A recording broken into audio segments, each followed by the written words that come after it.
Yosh tout le monde, ici Bélier, on se retrouve aujourd'hui pour un épisode théorique sur Dragon Ball et plus précisément sur les dragons de Dragon Ball. Il y a énormément de choses à dire et je ne pourrais pas parler de tout ici à moins de faire un long épisode de 45 minutes avec très peu d'images pour illustrer mes propos, ce qui ne serait pas forcément agréable à regarder. Je rappelle que c'est un épisode donc théorique, que je ne détiens pas la vérité absolue et cette vidéo n'a pour but que de vous faire poser encore plus de questions. Allez c'est parti, on commence par Zarama.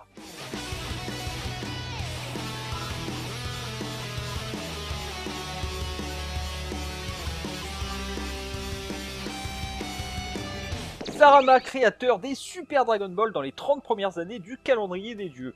Les Super Dragon Ball font 37 197 km de diamètre.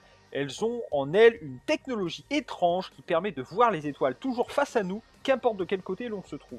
Ceci n'est pas un épisode sur Zarama ou les Dragon Ball, mais il fallait bien en parler pour trouver des théories sur les dragons. Nous savons comment les dragons sont invoqués, nous savons comment ils sont créés, du moins nous savons comment Shenron est né, quoique. Shenron est la création du père du Très-Haut, à savoir Katatz. Katatz cassa un petit morceau de chaque Dragon Ball de Namek afin de les mettre dans un bocal, accompagné d'une statue de dragon qu'il mit dans le vaisseau de survie de Piccolo afin de l'envoyer sur Terre avec lui. Je vous invite à regarder mon épisode sur l'histoire des Namek pour en savoir plus. Une fois sur Terre, c'est Kami-sama lui-même qui insuffla la vie dans la statue de dragon de Shenron. Ici on apprend donc que les Namek ont la capacité d'insuffler la vie à de petites statues. Ça, ce sont des faits, pas des théories. Mais c'est alors que me viennent des questions. Questions auxquelles on va essayer de théoriser pour trouver des réponses fictives. C'est ce que l'on veut après tout. Première question, les Namek ont-ils créé les dragons ou ont-ils reproduit l'apparence de dragons connus afin de pouvoir les invoquer? On dit bien Shenron, je t'invoque, et pas apparaît Shenron, comme dans la VF. Si les dragons existent déjà, où sont-ils? Dorment-ils? Disparaissent-ils tout simplement de façon à ne plus exister entre les phases de vie et d'inexistence? Nous n'en savons rien encore pour le moment. Revenons un peu vers Zarama, qui vient du nom Salamander, donc salamandre en français. Les salamandres chinoises sont nommées par le folklore les dragons rampants. Zarama serait-il donc lui-même un dragon? Ça expliquerait comment il a pu créer les Super Dragon Ball et comment il a pu aussi les envoyer en partie dans l'univers 6 et l'univers 7. Les dragons seraient-ils alors à l'origine de la vie, des univers? Nous ne savons pas encore comment les univers sont créés. On ne sait que comment ils sont détruits. Zarama, dont nous ne savons que très peu de choses pour le moment, serait donc peut-être le dieu de tout. Le dieu de tous les dieux. Le dieu créateur ultime. Les dragons peuvent rendre la vie. Et pourtant, ce ne sont pas les seuls.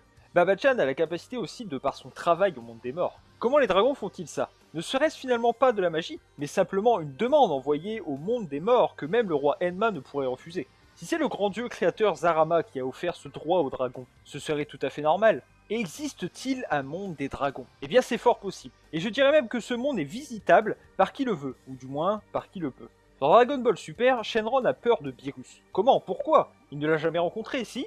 Eh bien normalement, non. Pourtant, quand il le voit, il dit le reconnaître, et non pas juste le connaître. Shenron a potentiellement plusieurs centaines d'années, car on sait que Piccolo est sur Terre depuis justement plusieurs centaines d'années.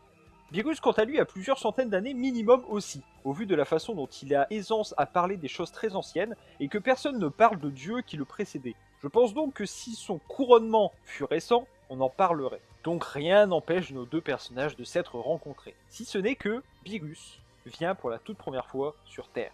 Ce qui veut dire que s'ils se sont rencontrés avant, ce n'était donc pas sur Terre. Mais où? Quand? Peut-être dans un monde ou un univers comme le monde de Zeno. Un autre univers dont on ne fait pas mention, dans le passé, dans le futur. J'aime bien penser au passé, là où Zarama existerait encore, et où il serait donc le chef, le roi, ou juste le dieu créateur de ce monde de dragons. Il est aussi sympa de penser que Beerus connaissait l'existence des dragons, sans pour autant connaître l'existence des Dragon Ball. J'aimerais bien savoir pourquoi les dragons n'ont pas tous le même pouvoir, pas vous? Et si on imaginait simplement que Zarama n'ait pas tout à fait créé les Super Dragon Ball, mais qu'il se serait transformé en elles? Oui, à ce moment-là, les Super Dragon Ball pouvant réaliser tous les vœux. Les Dragon Ball de Namek sont des fragments des Super Dragon Ball, ce qui fait qu'elles sont moins puissantes, puisque leur taille ne permet pas de mettre autant de puissance à l'intérieur. Les Dragon Ball de la Terre sont eux-mêmes des fragments de ceux de Namek, ce qui font qu'elles sont encore moins puissantes, à peu de choses près, vu la différence de taille ridicule entre les deux. La taille de la Dragon Ball influencerait-elle la puissance du dragon?